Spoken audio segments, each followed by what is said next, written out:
ચાલો વિદ્યાર્થી મિત્રો, આજે આપણે એક નવું પાઠ ભણીશું જેનું નામ છે વિરલ વિભૂતિ. હવે તમને એમ થાય કે વિરલ વિભૂતિ એટલે શું, વિરલ એટલે શું અને વિભૂતિ એટલે શું? તો પહેલાં આપણે એનો અર્થ જોઈ લઈએ. તો વિરલનો અર્થ થાય છે દુર્લભ અથવા તો અનન્ય, બરાબર. અને વિભૂતિ એટલે કોઈક અલૌકિક વ્યક્તિત્વ ધરાવનાર. તો આ પાઠમાં આપણે એવા જ એક અલૌકિક વ્યક્તિત્વ ધરાવનાર વ્યક્તિની વાત કરવાની છે. તો ચાલો આપણે પાઠની સમજૂતી મેળવીએ. હવે પાઠની સમજૂતી મેળવતા પહેલાં આપણે આ પાઠના લેખક એમના વિશે થોડી માહિતી મેળવી લઈએ. તો આ પાઠના લેખક છે આત્મપ્રીત અપૂર્વજી, બરાબર. એમનો જન્મ 4 જાન્યુઆરી 1977માં એમનો જન્મ થયેલો. લેખક વિશે માહિતી મેળવીએ તો આપણા જે લેખક છે આત્મપ્રીત અપૂર્વજી, એમનો જન્મ મુંબઈમાં થયો હતો, બરાબર. અને યુવાન વયથી તેઓ આધ્યાત્મિકતા તરફ વળ્યા હતા. હવે આધ્યાત્મિકતા એટલે શું, બરાબર. આધ્યાત્મિક એટલે શું? તો આત્મા સંબંધી જ્ઞાન મેળવનારા વ્યક્તિઓને આધ્યાત્મિક વ્યક્તિઓ કહેવામાં આવે છે. તેમણે ધરમપુરના શ્રીમદ રાજચંદ્ર મિશનના સંસ્થાપક પૂજ્ય ગુરુદેવ શ્રી રાકેશભાઈનું શિષ્યત્વ સ્વીકાર્યું છે. એટલે રાજગુરુ મિશન સંસ્થાના જે સ્થાપક છે, બરાબર, રાકેશભાઈ, એમનું એ પોતે શિષ્ય છે, બરાબર. પોતાનું જીવન તેમણે સેવા અને સાધનાને સમર્પિત કર્યું છે. એમણે પોતાનું જીવન લોકોની સેવા કરવામાં અથવા તો પરમાર્થ કરવામાં, બરાબર, અને સાધના કરવામાં એમણે પોતાનું જીવન સમર્પિત કરી દીધું છે, અર્પણ કરી દીધું છે. તેઓ શાસ્ત્રોના ઊંડા અભ્યાસી છે. તે વિવિધ શાસ્ત્રોના ઊંડો અભ્યાસ કર્યો છે એમણે. વળી ઉત્તમ વક્તા પણ છે. વક્તવ્ય પણ તે સારું એવું અથવા તો ઉત્તમ વક્તવ્ય રજૂ કરી શકે છે એવું આપણે કહી શકીએ. દેશ વિદેશમાં તેમણે અનેક શિબિરોનું સંચાલન કર્યું છે. એમણે દેશ વિદેશમાં અનેક શિબિરો, બરાબર, એનું સંચાલન તેમણે કર્યું છે. અને તેઓ સદગુરુ એકોજ માસિક તંત્રના તંત્રી છે. આજે સદગુરુ એકોજ માસિક છે એના એ પોતે તંત્રી છે, બરાબર. આ લેખક પરિચય થયો. હવે આ પાઠમાં લેખકે કોના વ્યક્તિત્વની વાત કરી છે તેના વિશેની ટૂંકમાં માહિતી મેળવીએ. તો આ ચરિત્ર નિબંધમાં, આ પાઠનો સાહિત્ય પ્રકાર શું છે? ચરિત્ર નિબંધ. તો આ ચરિત્ર નિબંધમાં શ્રીમદ રાજચંદ્રના જીવન અને દર્શનની ઝાંખી કરાવવામાં આવી છે. આ જે પાઠ છે એ ચરિત્ર નિબંધ છે અને એમાં શ્રીમદ રાજચંદ્રના જીવન વિશેની વાત આ પાઠમાં કરવામાં આવી છે. શ્રીમદ અર્વાચીન યુગના મહાન આધ્યાત્મિક સંત હતા. આ જે શ્રીમદ રાજચંદ્ર હતા એ અર્વાચીન યુગના મહાન આધ્યાત્મિક સંત હતા. ટૂંકા આયુષ્યમાં એક યુગ પ્રવર્તક તરીકેનું જીવન જીવી ગયા. એમનું આયુષ્ય, બરાબર, એ બહુ ઓછું જીવન જીવ્યા હતા, પણ ઓછા જીવનમાં પણ પોતે એક યુગ પ્રવર્તક, યુગને બદલનાર એવું એ પોતાને ઉપમા લીધી છે એમણે, બરાબર. તેમના ઉચ્ચ જીવન અને નિર્મળ આધ્યાત્મથી ગાંધીજી અતિ પ્રભાવિત હતા. એમના ઉચ્ચ જીવન અને નિર્મળ આધ્યાત્મિકતાથી ગાંધીજી પોતે પણ પ્રભાવિત થયા હતા. રાજચંદ્રના સંપર્કમાં આવીને ગાંધીજી પણ પ્રભાવિત થયા હતા એવું કહી શકાય. શ્રીમદમાં બાળપણથી જ અસાધારણ સ્મરણ શક્તિ હતી. શ્રીમદ રાજચંદ્ર જ્યારે નાના હતા ત્યારથી જ એમનામાં અસાધારણ, અદ્વિતીય એવી સ્મરણ શક્તિ હતી. બાળપણથી જ એમનામાં કરુણા, જીવદયા, પરોપકાર વૃત્તિ, નિર્મળતા, નિખાલસતા, તટસ્થતા, શુચિતા જેવા ગુણોનો ઉત્કર્ષ જોવા મળે છે. તેમનામાં ઊંચી કવિત્વ શક્તિ પણ હતી. એ પોતે કવિ તરીકેની પણ ઉપમા મેળવી છે એમણે. 7 વર્ષની બાળવયે જાતિ સ્મરણ એટલે કે તેમને પોતાના સેંકડો પૂર્વભવોનું ભાન જાગ્યું હતું. હવે જ્યારે શ્રીમદ રાજચંદ્ર પોતે માત્ર 7 વર્ષના હતા ત્યારે તેમણે પોતાના આગલા સેંકડો પૂર્વભવો, બરાબર, પૂર્વજન્મોનું એમને જ્ઞાન થયું હતું. 19 વર્ષની ઉંમરે તેમને શતાવધાની શક્તિ સિદ્ધ થયેલી, બરાબર. શતાવધાની શક્તિ એટલે 100 વસ્તુઓને ક્રમશઃ યાદ રાખવાની શક્તિ, બરાબર. આ સિદ્ધિ બદલ તેમને સાક્ષાત સરસ્વતીનું બિરુદ પ્રાપ્ત થયેલું અને આ સિદ્ધિને લીધે તેમને સાક્ષાત સરસ્વતીનું બિરુદ પ્રાપ્ત થયેલું છે. એમનું પોતાનું જ એક આદર્શ આત્મગ્રંથ જેવું પવિત્ર અને પ્રેરક હતું. એમનું જીવન એક આત્મગ્રંથ જેવું, બરાબર, એવું એમનું જીવન હતું અને તેમના જીવનમાંથી આપણને ઘણી બધી પ્રેરણાઓ મળી શકે તેમ છે. તો ચાલો આપણે આ પાઠ વિશે સમજૂતી મેળવીએ. રાષ્ટ્રપિતા મહાત્મા ગાંધીજી પણ જેમને પોતાના આધ્યાત્મિક માર્ગદર્શક માનતા હતા એવી એક વિરલ વિભૂતિની આ વાત છે. અહીંયા કહેવામાં આવ્યું છે કે આપણા રાષ્ટ્રપિતા મહાત્મા ગાંધી એ પણ પોતે પોતાના આધ્યાત્મિક માર્ગદર્શક માનતા હતા એવા વિરલ વિભૂતિ અનન્ય વ્યક્તિની વાત આ પાઠમાં કરવામાં આવી છે. તે સમયના ખેડા જિલ્લા અને અત્યારના આણંદ જિલ્લાના કાવેઠા ગામમાં એક મોટા આધ્યાત્મિક સંતનો ઉતારો, એટલે કે છે કે એ સમય, બરાબર, એટલે ગાંધીજીના સમયમાં ખેડા જિલ્લો, બરાબર, અત્યારે તો આપણે મહીસાગરમાં ખેડા જિલ્લામાંથી મહીસાગર જિલ્લો અલગ પડ્યો છે, એટલે અત્યારે એ વખતે ખેડા જિલ્લામાં, બરાબર, અને અત્યારે જે ગામની વાત કરી છે એ ગામ અત્યારે આણંદ જિલ્લામાં આવેલું છે, બરાબર. એટલે આણંદ જિલ્લાના કાવીઠા ગામમાં, કયા ગામમાં?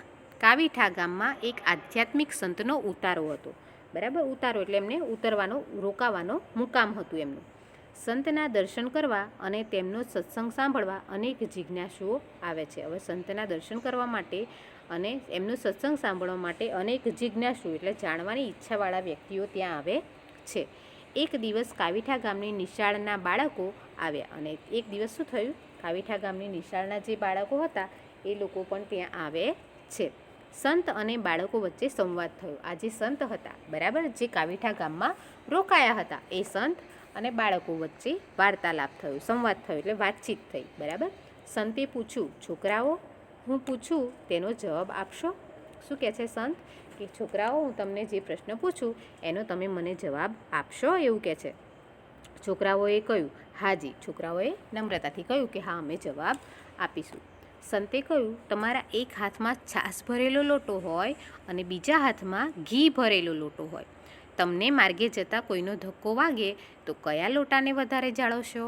હવે સંતે બહુ સરસ પ્રશ્ન કર્યો છે છોકરાઓને. જુઓ, કહે છે કે તમે માર્ગમાં જતા હોય, બરાબર, અને બંને હાથમાં તમારે લોટા છે અને એક લોટામાં છાશ ભરેલી છે અને એક લોટામાં ઘી ભરેલું છે અને તમને કોઈનો ધક્કો વાગે છે તો તમે કયા લોટાને વધારે સાચવશો, એવું પૂછે છે. જાળવશો એટલે સાચવશો. કયા લોટામાંનું પ્રવાહી તમે ઢોળાવા નહીં દો, બરાબર. તો છોકરાઓએ જવાબ આપ્યો, ઘીનો લોટો વધારે સાચવીશું. શું કહ્યું છોકરાઓએ? ઘીનો લોટો. અને આપણે પણ સ્વાભાવિક રીતે આપણે પણ એવું વિચારતા હોઈએ કે ઘીને ન ઢોળાવા દેવાય, છાશ ઢોળાય તો ચાલે. સંતે કહ્યું, કેમ તમે ઘીને નહીં ઢોળાવા દો? બરાબર. છોકરાઓએ કહ્યું, છાશ ઢળી જાય તો ફરી ઘણાય ફેરા કોઈ ભરી આપે, પણ ઘીનો લોટો કોઈ ભરી આપે નહીં. એટલે કહે છે કે ઘીનો લોટો ભરેલો હોય અને છાશનો લોટો ભરેલો હોય, જો એમાં છાશ ઢોળાઈ જાય તો કોઈ પણ વ્યક્તિ આપણને છાશ ભરી આપે, જેટલી વાર ભરવાનું કોઈ એટલી વાર ભરી આપે, પણ જો ઘી ઢોળાઈ જાય તો કોઈ આપણને ભરી આપે નહીં. સંત બોલ્યા, છાશના જેવો આ દેશ છે. એટલે કહે છે કે છાશ છે, છાશનું જેટલું મૂલ્ય છે, બરાબર, એવું આપણા દેહનું, આપણા શરીર છે, એમ કે છે.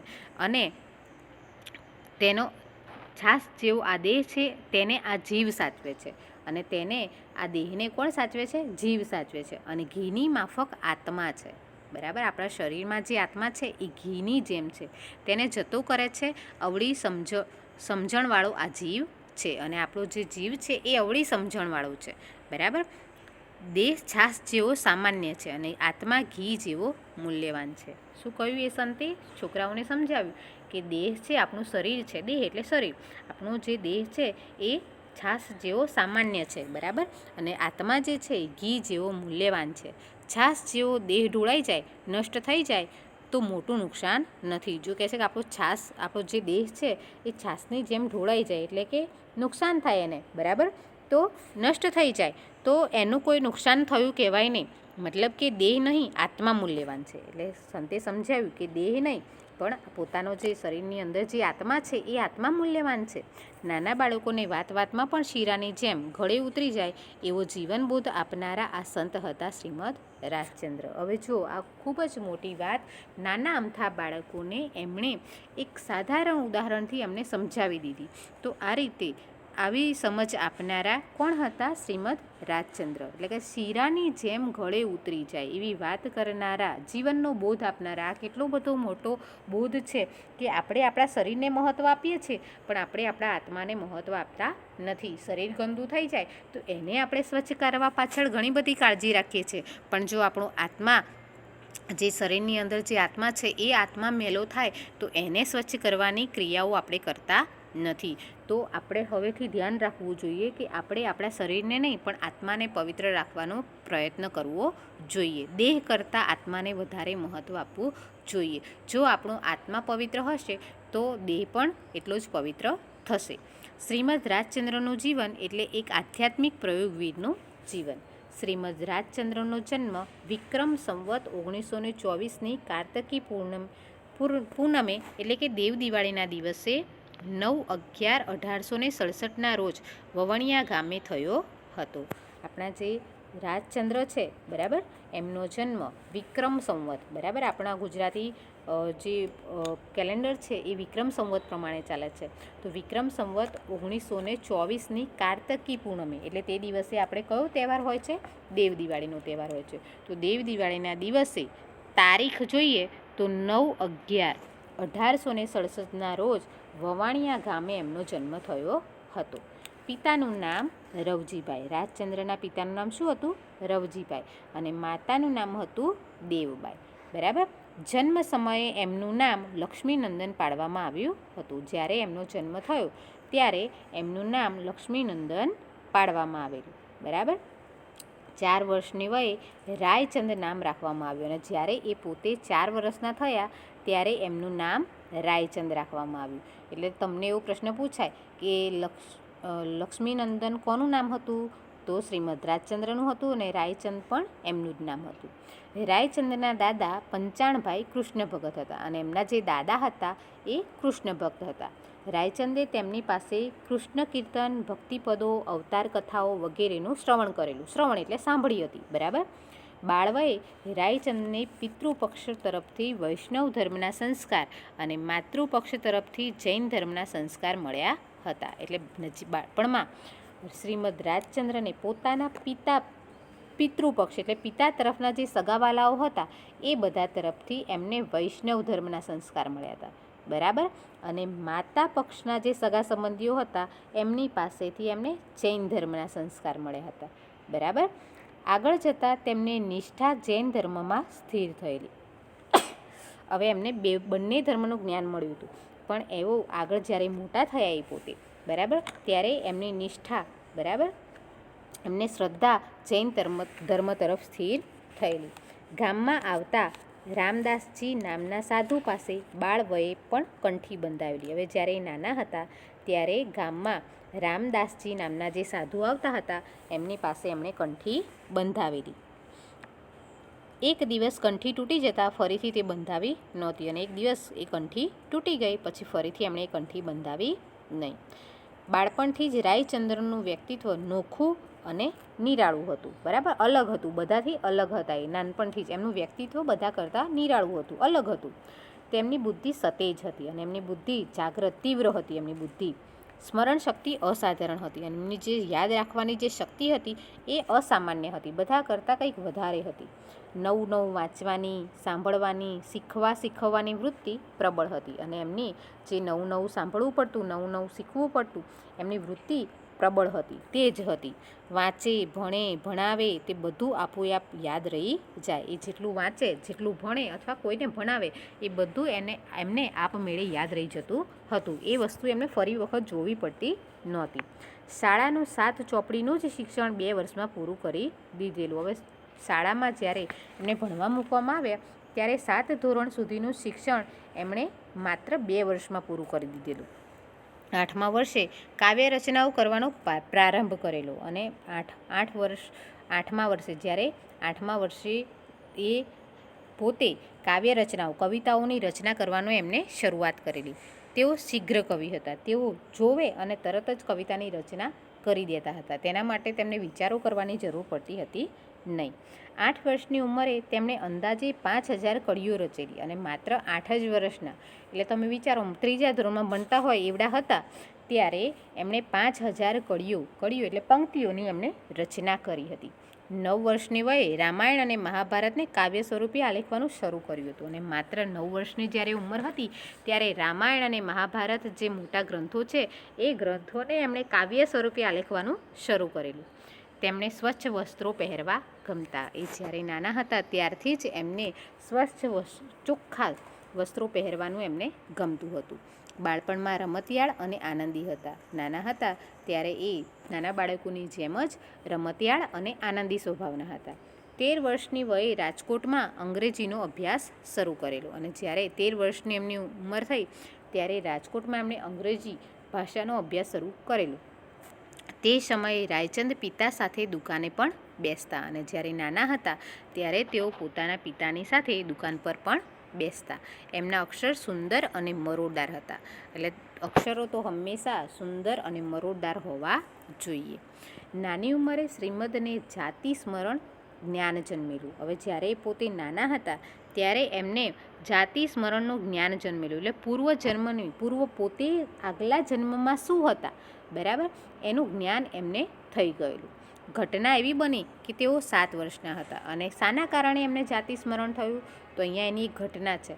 તો ઘટના એવી બની કે પોતે 7 વર્ષના હતા ત્યારે વવાણિયા ગામમાં તેઓના પરિચિત અમીચંદભાઈને સર્પદંશ થયો અને તે ગુજરી ગયા. હવે જ્યારે એ પોતાના ગામમાં, બરાબર, એમનું ગામ કયું હતું? વવાણિયા.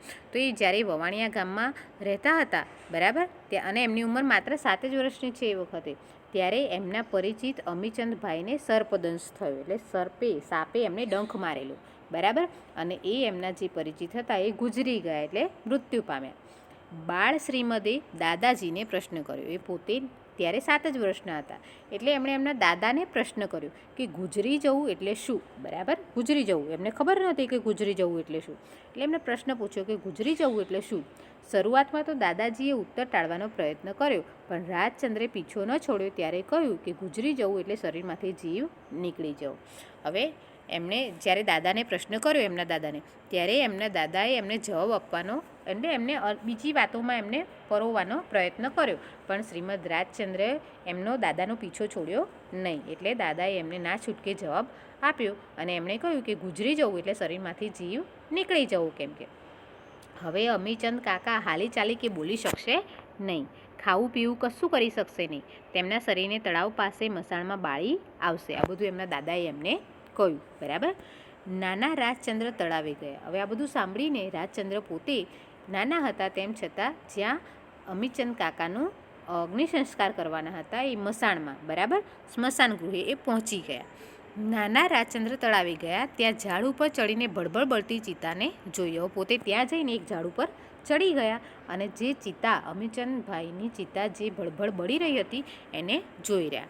આ ઘટના નિહાળ્યા બાદ તેમના ચિત્તમાં તીવ્ર મનોમંથન જન્મ્યું અને આ ઘટનાને જોયા પછી, આ બનાવને જોયા પછી એમના મનમાં તીવ્ર મનોમંથન, ઉથલ પાથલ વિચારો ઉમટ્યા. તેઓ ગહન ચિંતનમાં ડૂબી ગયા અને તેઓ ઊંડા ચિંતનમાં તેઓ ડૂબી ગયા. જાતિ સ્મરણ જાગ્યું અને ત્યાર પછી એમને જાતિ સ્મરણ જાગ્યું. એટલે એમને પોતે ભાન થયું કે પોતે આગલા જન્મમાં શું હતા.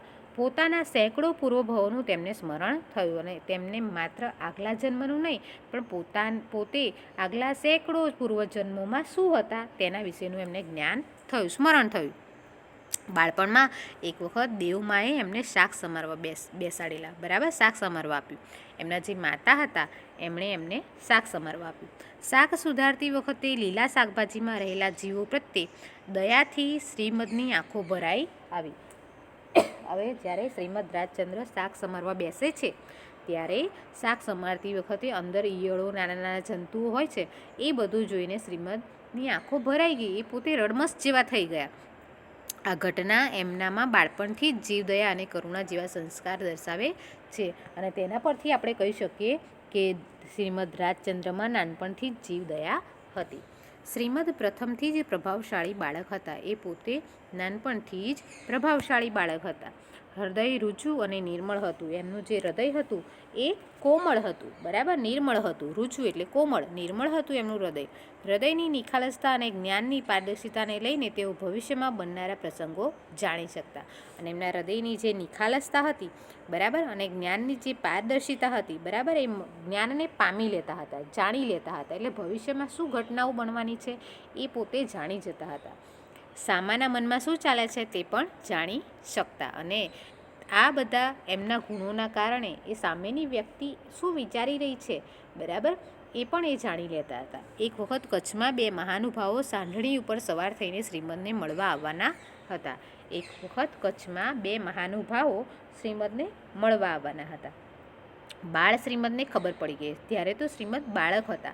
એમને ખબર પડી ગઈ મહાનુભાવો જે રસ્તેથી આવતા હતા તે રસ્તે તેઓ સામે ચાલીને મળવા ગયા. હવે જે મહાનુભાવો એમને મળવા આવવાના હતા એ મહાનુભાવોને જે રસ્તે એ લોકો આવતા હતા એ જ રસ્તે સામે ચાલીને શ્રીમદ એમને મળવા ગયા. બંનેને તેમણે પહેલે ક્યારેય જોયા નહોતા. હવે આ જે મહાનુભાવો શ્રીમદ રાજચંદ્રને મળવા આવતા હતા એ મહાનુભાવોને શ્રીમદ રાજચંદ્રએ પહેલાં ક્યારેય જોયા નહોતા. તેમ છતાં એમને જાણ થઈ ગઈ કે આ એમને મળવા આવે છે. તેમ છતાં બેઉને કેમ હેમરાજભાઈ, કેમ માલસીભાઈ એમ નામ દઈને બોલાવ્યા. હવે જે વ્યક્તિઓને એમણે ક્યારેય જોયા નહોતા એ વ્યક્તિઓને તે નામ દઈને બોલાવે છે. સાયલાથી બીજ મંત્ર લઈને આવનારા શ્રી સૌભાગ્યભાઈના ખિસ્સામાં જે કાગળ હતો તેમાં શું લખેલું હતું તેની વિગત તેમણે વગર વાંચે જાણી લીધી હતી. હવે સાયલા, બરાબર, ચોટીલા જતા વચ્ચે ગામ આવે છે. એટલે સાયલાથી બીજ મંત્ર લઈને આવનારા સૌભાગ્યભાઈના ખિસ્સામાં એક કાગળ હતું અને એ કાગળમાં શું લખેલું હતું તે વગર વાંચે શ્રીમદ રાજચંદ્રને ખબર પડી ગઈ હતી. શ્રીમદ એકવાર શ્રી ધારસીભાઈ સાથે રાજકોટ આવ્યા હતા અને શ્રીમદ રાજચંદ્ર પોતે ધારસીભાઈ સાથે રાજકોટ ગયા હતા. રાજકોટ શ્રીમદનું મોસાળ હતું. મોસાળ એટલે મામાનું ઘર, બરાબર. એટલે રાજકોટ પોતાના મામાને ત્યાં એ ગયા હતા. ત્યાં એમના બે મામા રહે અને એમના મોસાળમાં એમના બે મામા રહેતા હતા. મામાએ પૂછ્યું, તમે કોની સાથે આવ્યા છો? શ્રીમદને પૂછ્યું કે તમે કોની સાથે અહીંયા આવ્યા છો? શ્રીમદે કહ્યું, ધારસીભાઈ સાથે. મામાઓ અને ધારસીભાઈ વચ્ચે રાજ સંબંધી ખટપટનું વેર. હવે જે ધારસીભાઈ હતા અને શ્રીમદ રાજચંદ્રના જે મામાઓ હતા બંને વચ્ચે વેર હતું, એટલે શત્રુતા હતી. બંને મામાએ ધારસીભાઈને ઠેકાણે પાડી દેવાનો કારસો ઘડેલો. એટલે એમના જે બે મામાઓ હતા એ બંને મામાઓએ ધારસીભાઈને મારી નાખવાનું, ઠેકાણે પાડી દેવું એટલે એમને મારી નાખવાની યુક્તિ ઘડેલી, કારસો ઘડેલું એટલે યુક્તિ ઘડેલી. એમની વાતચીત ઉપરથી રાજચંદ્રને ગંધ આવી ગયેલી અને બંને જણ જે વાતચીત કરતા હતા એના પરથી એમને ગંધ આવી ગઈ. એટલે ખબર પડી ગયેલી કે મારા મામાઓ ધારસીભાઈને મારી નાખવા માંગે છે. કારસાની જાણ કરી તેઓ ધારસીભાઈને ઘરે ગયેલા. કારસાની જાણ કરી ધારસીભાઈને અગાઉથી ચેતવી દીધેલા અને તેમને ખબર પડી ગઈ એટલે એઓ ધારસીભાઈના ઘરે પહોંચી ગયા અને એમને તેમના મામાઓની જે કારસો હતી, જે યુક્તિ હતી તેમના વિશે તેમણે જાણ કરી દીધી. શ્રીમદ પહેલેથી જ પરહિત અને પરોપકારની ભાવનાવાળા હતા. શ્રીમદ રાજચંદ્ર, બરાબર, એ નાનપણથી જ પરોપકાર વૃત્તિ ધરાવતા હતા. બીજાનું ભલું કરવાની ભાવના રાખતા હતા. વાંચન અને અધ્યયનની જેમ તેમની લેખન શક્તિ પણ ઘણી નાની ઉંમરથી ખીલી ઉઠેલી. જેમ એ નાનપણથી વાંચવાનું અને અધ્યયન કરવાનું એમને ગમતું હતું તેમ લખવાની કળા પણ તેઓ નાની ઉંમરથી જ શીખી ગયા હતા. 11 વર્ષની ઉંમરે બુદ્ધિપ્રકાશ જેવી સુપ્રસિદ્ધ સામાયિકમાં તેમના લેખ પ્રકાશિત થવા લાગ્યા હતા. માત્ર 11 જ વર્ષની ઉંમર હતી ત્યારે બુદ્ધિપ્રકાશ, જે હાલ પણ પ્રકાશિત થાય છે, એ સામાયિકમાં એમના લેખ પ્રસિદ્ધ થવા લાગેલા. 13-14 વર્ષની ઉંમરે સંસ્કૃત, પ્રાકૃત ગ્રંથોનો અભ્યાસ કરેલો. માત્ર 13-14 વર્ષની ઉંમરથી જ એમણે સંસ્કૃત અને પ્રાકૃત ભાષાના ગ્રંથોનો અભ્યાસ કરેલો. 16-17 વર્ષની ઉંમરે સ્ત્રી નીતિબોધક વિભાગ પહેલો પુસ્તક લખેલું અને માત્ર 16-17 વર્ષની ઉંમર હતી ત્યારે સ્ત્રી નીતિબોધક વિભાગ 1 એ પુસ્તક એમણે લખેલું. આમાં તેમણે સ્ત્રીઓ શિક્ષિત થાય, તેમના માટે સારા ગ્રંથો લખાય, બાળ લગ્નો, કજોડા વગેરે કુરિવાજો બંધ થાય એ વિશે લખ્યું છે. આ જ સમયમાં મોક્ષમાળા અને પુષ્પમાળા ગ્રંથોની રચના કરેલી. મોક્ષમાળા 3 દિવસના ટૂંકા ગાળામાં લખાયેલો ચિંતન ગ્રંથ છે. આ મોક્ષમાળા નામનો જે એમનો ગ્રંથ છે એ માત્ર 3 જ દિવસમાં એમણે લખેલું, બરાબર. પુષ્પમાળામાં સૂત્રાત્મક શૈલીમાં 108 બોધ વચનો લખાયેલા છે. પુષ્પમાળામાં 108 બોધ વચનો છે. નીતિબોધ અને ધર્મચરણના પ્રેરક વચનો છે. નડિયાદમાં એકી બેઠકે માત્ર 1.5 જ કલાકમાં શ્રીમદે રચેલી શ્રી આત્મસિદ્ધિશાસ્ત્ર નામનો 142 ગાથાનો પદ્મમય ગ્રંથ તેમણે સર્વોત્કૃષ્ટ દર્શન ગ્રંથ છે. એમણે 1.5 જ કલાકમાં એક ગ્રંથની રચના કરી દીધી હતી, બરાબર. વઢવાણ કેમ્પમાં તેમણે ઈસવીસન 1900માં પરમશ્રુત પ્રભાવક મંડળની સ્થાપના કરેલી. આ સંસ્થાને ઉચ્ચ કોટીનું સાહિત્ય વિવિધ ભાષામાં પ્રસિદ્ધ કરેલું છે. ગુજરાતમાં તેમણે તેમના નામ સાથે જોડાયેલી અનેક સંસ્થાઓ અગાસ, કોબા, અમદાવાદ, ગુજરાત વિદ્યાપીઠ, સાયલા, રાજકોટ, મોરબી, ખંભાત, ઈડર, સિમરડા, કાવીઠા, ધરમપુરમાં કાર્યરત છે. શ્રીમદ સતાવધાની શક્તિ ધરાવતા હતા. શ્રીમદ રાજચંદ્ર પોતે સતાવધાની શક્તિ ધરાવતા હતા. હવે સતાવધાની શક્તિ એટલે 100 વસ્તુઓને ભૂલ વિના ક્રમમાં યાદ રાખવાની શક્તિ. વચ્ચેથી કોઈ પણ વસ્તુ ભૂલવી નહીં અને ક્રમશઃ વસ્તુઓને યાદ રાખવી. 19 વર્ષની ઉંમરે તો તેઓ સિદ્ધિ એમને સહજ બની ગયેલી. એમની જે સિદ્ધિ હતી એ સહજ થઈ ગયેલી. મુંબઈમાં વિશાળ સમુદાયની વચ્ચે તેમણે સતાવધાન પ્રયોગ કરી સૌને મુગ્ધ કરી દીધા. મુંબઈમાં એક વિશાળ જે લોકોનો સમુદાય હતો તેમાં તેમણે આ જે સતાવધાની શક્તિ હતી એનો પ્રયોગ કરીને બરાબર લોકોને મુગ્ધ આશ્ચર્યચકિત કરી દીધા હતા. આ સિદ્ધિ બદલ તેમને સુવર્ણચંદ્રક એનાયત થયેલો અને આ સિદ્ધિ પ્રાપ્ત કરવા બદલ એમને સુવર્ણચંદ્રક એનાયત પ્રાપ્ત થયો હતો અને સાક્ષાત સરસ્વતીનું બિરુદ મળ્યું હતું. આ સતાવધાની શક્તિ મળ્યા પછી એમને સાક્ષાત સરસ્વતીનું બિરુદ પ્રાપ્ત થયેલું છે. ભારતમાં રાષ્ટ્રીય કક્ષાના અનેક અખબારોએ એની નોંધ લીધી હતી અને એ વખતે ભારતના જે રાષ્ટ્રીય કક્ષાના અખબારો એટલે ન્યૂઝપેપરો હતા તેણે તેની નોંધ લીધી હતી. પછી અવધાન પ્રયોગનો પણ તૃણવ્રત ત્યાગ કરેલો. બરાબર, અવધાન પ્રયોગનો પણ એમણે તૃણવ્રત ત્યાગ કરેલો. શ્રીમદને તેમને 23 વર્ષની ઉંમરે આત્મસાક્ષાત્કાર થયેલો. સમય મળે તેઓ મુંબઈ છોડી નિવૃત્તિ માટે એકાંત સ્થળોમાં, વનોમાં અને પહાડોમાં એકલા ચાલ્યા જતા. જ્યારે એમને સમય મળે ત્યારે તેઓ લોકોથી દૂર વનવગડાઓમાં, જંગલોમાં એકલા પોતે ફર્યા કરતા હતા. જબકબાઈ સાથે તેમનું લગ્ન થયેલું. જબકબાઈ નામની સ્ત્રી સાથે એમનું લગ્ન થયેલું. ગૃહસ્થ જીવનમાં તેમને 2 પુત્રો અને 2 પુત્રીઓ હતા. સાંસારિક જીવનમાં એમને 2 પુત્રો અને 2 પુત્રી હતા.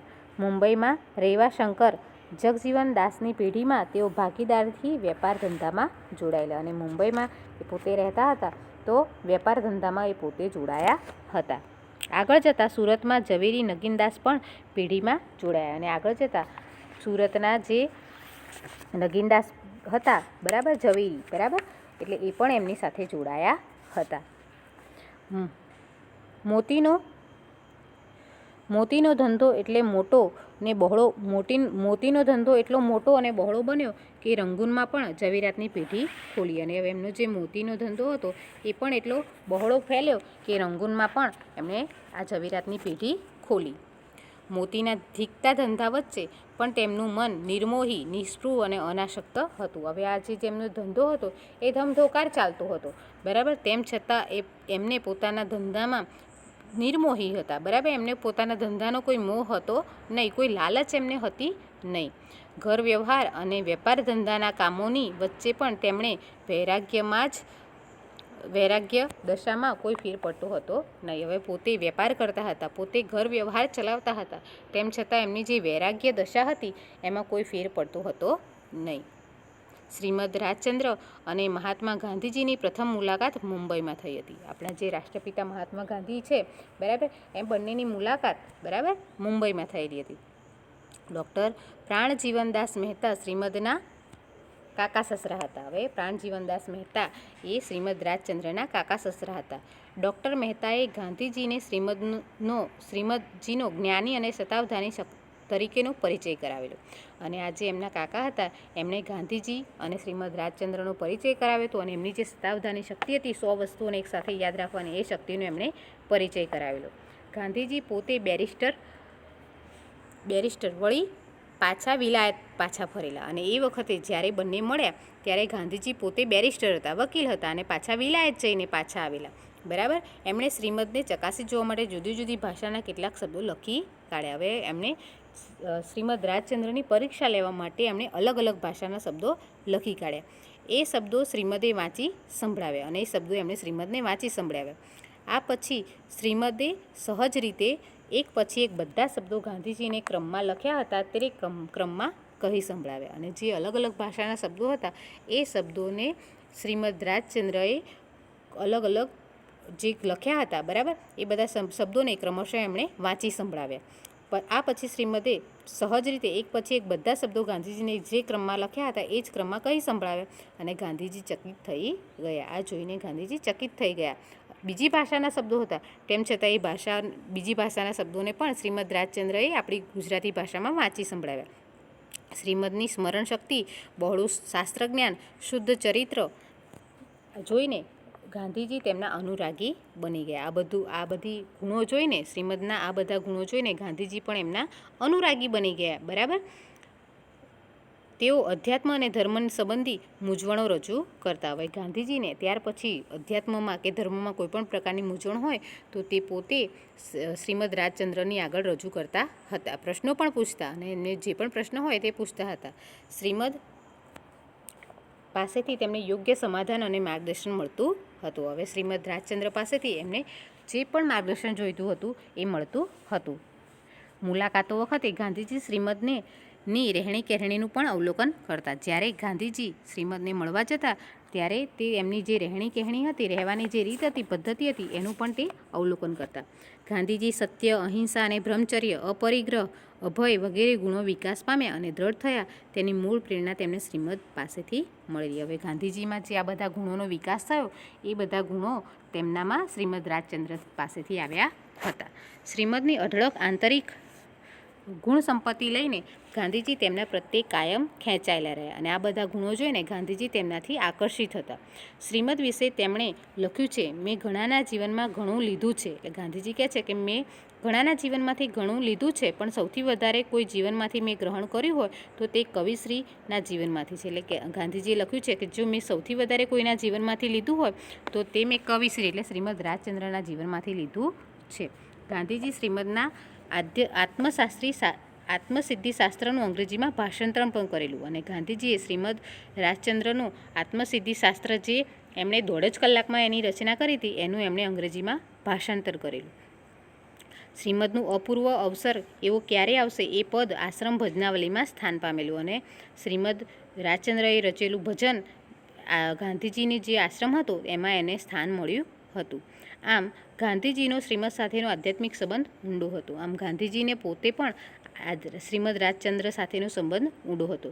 શ્રીમદ રાજચંદ્ર મહાત્મા ગાંધીજીનો અંતરંગ સંબંધ એ માત્ર તેમના બંનેના જીવનનું જ નહીં, માત્ર ગુજરાતનું જ નહીં, પણ ભારતનું સાંસ્કારિક, રાજકીય અને આધ્યાત્મિક ઇતિહાસનું એક ઉજ્જવળ પ્રકરણ છે. આ બંનેનું જે મળવું, બરાબર, આ એક આપણા ઇતિહાસનું એક ઉજ્જવળ પ્રકરણ છે. જીવનના તમામ વ્યવહારોની વચ્ચે પણ શ્રીમદ રાજચંદ્રએ સર્વ પ્રત્યે ઉદાસીનતા અને તટસ્થતા રહ્યા. એ સંસારમાં રહ્યા પણ પોતે સંસાર પ્રત્યે ઉદાસીન અને તટસ્થ હતા. કશાનું વળગણ નહોતું એમને. રાગ પણ નહીં અને દ્વેષ પણ નહીં. કોઈની પ્રત્યે પ્રેમ પણ નહીં અને કોઈની પ્રત્યે નફરત પણ નહીં. દેહ છતાં વિદેહી દશા હતી. એ પોતે એમને દેહ ધારણ કરેલો હતો પણ જાણે વિદેહી, એમને દેહ વગરના હોય એવું તેમનું વ્યક્તિત્વ હતું. ઉત્તરોત્તર આ દશા વધારે નિર્ણાયક બનતી ગયેલી. દેહ એમને મન ધર્મ સાધનાનું માત્ર સાધન બની ગયેલું. એમના માટે તો દેહ એ માત્ર ધર્મની સાધના, ઉપાસના કરવા માટેનું સાધન હતું.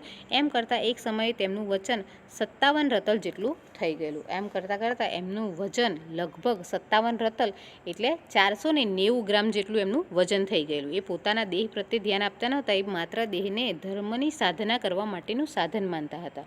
એટલે 57 રતલ એટલે 490 ગ્રામ જેટલું, માત્ર 490 ગ્રામ, 500 ગ્રામ પણ નહીં, 490 ગ્રામ જેટલું એમનું વજન થઈ ગયેલું. સંગ્રહણીનો વ્યાધિ પણ લાગુ પડેલું, બરાબર, એટલે ઝાડાનો એક રોગ પણ એમને લાગુ પડેલો. હવાફેર માટે કેટલાય સ્થળે ગયેલા અને પોતાના શરીરમાં સુધારો આવે એના માટે એક જગ્યાએથી બીજી જગ્યાએ પણ એ ગયેલા. છેવટે રાજકોટમાં મુકામ કરેલો, છેવટે રાજકોટમાં રોકાઈ ગયા, રહેવા લાગ્યા. ઈસવીસન તારીખ 9/4/2001ના રોજ રાજકોટમાં તેમણે આત્મ સ્વરૂપના સમાધિપૂર્વક શરીરનો ત્યાગ કર્યો અને ત્યાર પછી 1901માં, બરાબર, એપ્રિલ મહિનાની 9 તારીખે એમણે રાજકોટમાં પોતાની ઈચ્છાથી સમાધિપૂર્વક શરીરનો ત્યાગ કરેલો.